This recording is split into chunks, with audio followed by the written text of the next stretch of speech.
Boa noite, igreja, a paz do Senhor Jesus.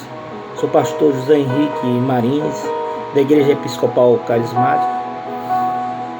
E nesse confinamento nós temos a oportunidade de falar mais uma vez hoje. Hoje é quinta-feira, 16/4,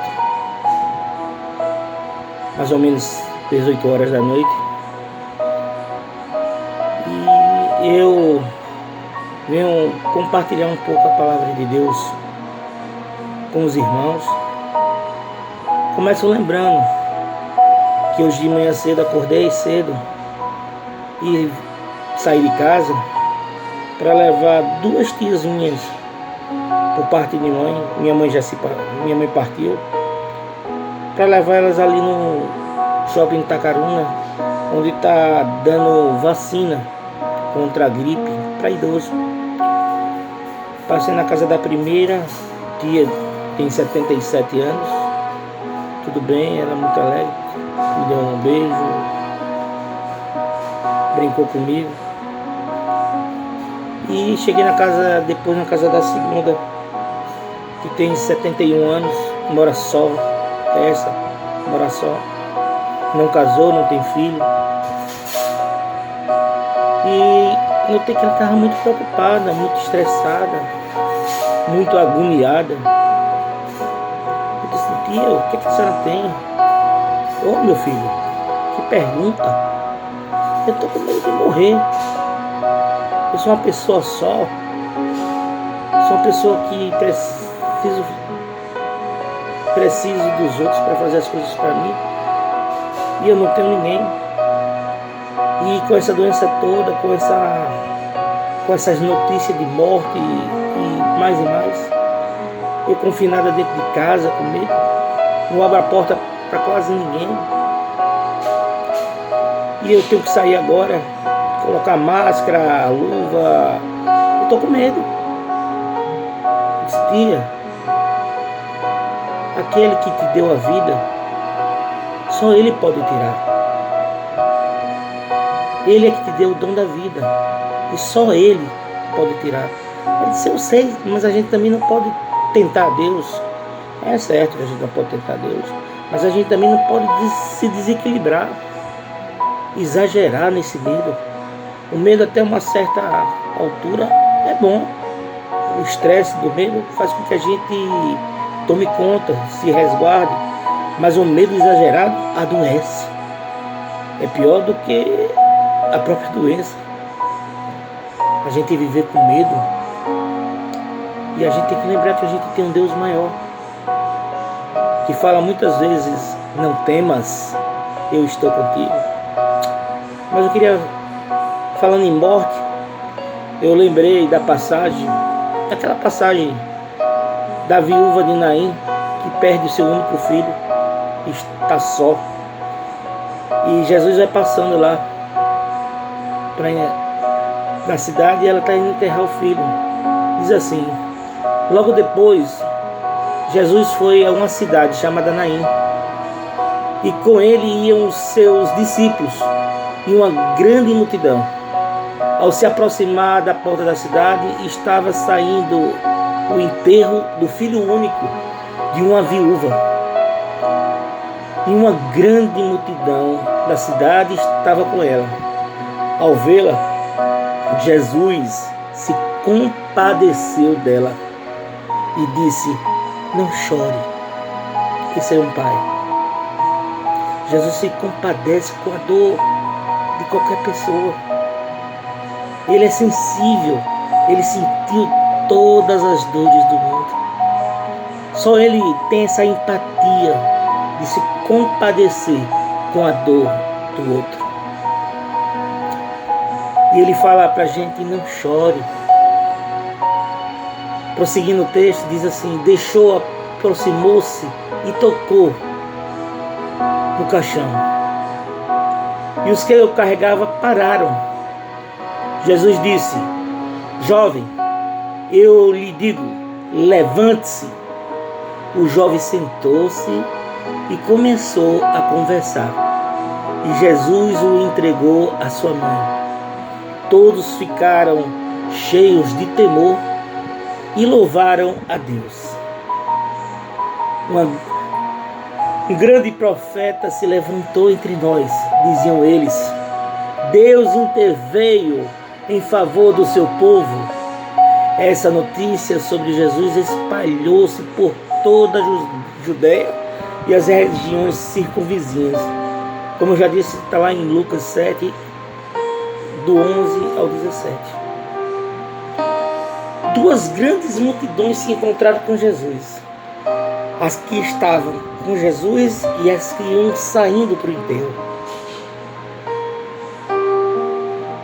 As que iam para o cemitério e as que iam caminhando com Jesus. Uma segue o corpo do morto, outra segue o Senhor da vida. Até hoje a humanidade se divide nesses dois caminhos. Infelizmente, ainda o maior grupo não segue o Senhor da vida, não segue o caminho da vida, continua caminhando para o cemitério. Quando Jesus disse para a mãe, não chora, não é que ele desprezava a dor dela. Jesus não despreza a nossa dor. Marido morto, filho único sendo carregado para o enterro. A dor dela era demais para aguentar. Ela estava só no mundo.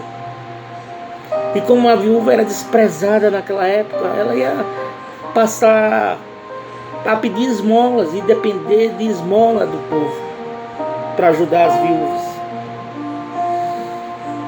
É muito difícil aguentar uma situação dessa. Será que Jesus pensou em sua própria mãe? E que em breve estaria passando por isso? É certo que ela tinha outros filhos. Mas a gente lembra que Jesus entrega a João, o apóstolo querido, lá na cruz. Jesus compreende as nossas dores. Ele sente as nossas perdas. Ele nos conforta com o anúncio de que é hora de parar de chorar. Pare de chorar. Jesus está contigo. Não chore. Eu estou aqui. Eu sou o primeiro e o último. Eu sou o teu Deus. Primeiro, as palavras de Jesus penetram a terrível dor de uma viúva que acaba de perder um filho. Depois elas passam pela escuridão do além e chama de volta aquele que ela havia perdido para sempre, o filho dela. Compaixão, poder. Os homens têm um e raramente possuem o outro. Compaixão e poder. Jesus reúne os dois como ninguém, antes e depois. Antes ou depois. Quando Jesus ressuscitou o filho da viúva, ele mostrou que a morte não tem a última palavra.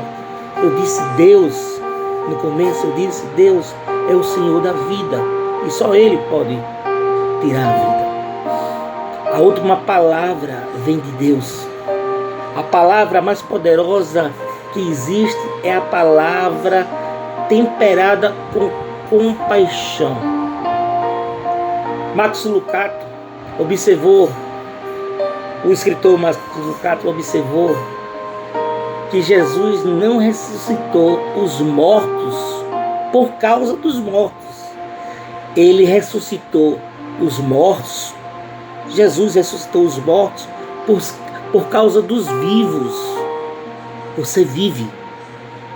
Aquele que está morto vai reviver. Um dia, toda a dor e sofrimento, todas as perdas que nos rodam, se renderão à palavra de Jesus.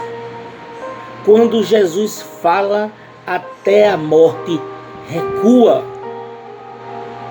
Graças a Deus, o Deus pela esperança viva e verdadeira que temos em Jesus. Graças a Deus. Deus poderoso, coloca em nosso coração uma chama viva do Teu Espírito, sabendo que Tu és dono da vida e a última palavra é Tua, Senhor. Nós estamos passando por esses dias maus, dias de luta, apesar de estar em casa, mas são dias maus. Mas dependemos de Ti. E esses dias nos trazem essa reflexão, o quanto dependemos de Deus. Pois, Senhor, continua a derramar sobre nós a paciência e a esperança de esperar em Ti. Porque Tu é que é o dono da vida.